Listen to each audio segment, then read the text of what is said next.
question number 9. The diagram shows the velocity time graph for a particle moving in a straight line. This is the graph of velocity with respect to time. On the diagram below, sketch the speed time graph for the motion of this particle. We need to draw a sketch for the speed. First thing, we should know that this velocity graph has the negative velocity from here to here. This point to onward, it is positive. On the other side, in speed, we do not consider any direction or any negative value. So the speed should be absolute value of the velocity. For example, this portion from here to here, this portion represents the negative velocity. But in speed, this portion will be positive. So we just need to translate this portion towards positive side.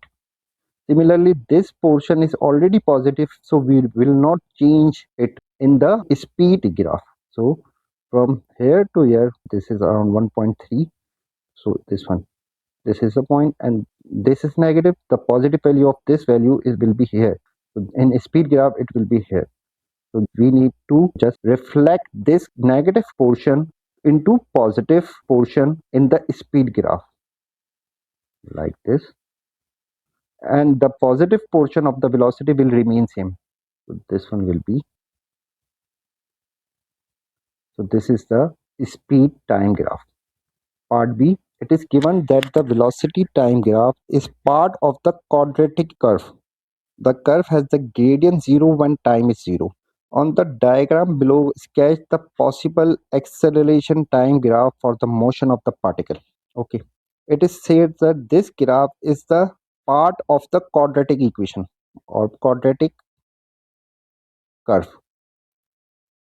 And we know that if we have the quadratic curve, for example this one, or we have the quadratic equation, if we derivate, this is a velocity for example, if we derivate velocity with respect to time, it will be 2ax plus b. So this one is the equation of line.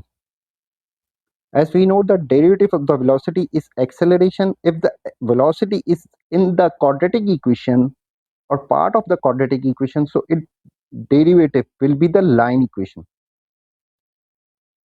So it should be noted that the acceleration will have the straight line. Now, second point is that the curve has the gradient 0 when time is 0. When time is 0, gradient will be 0. So this will be the starting point.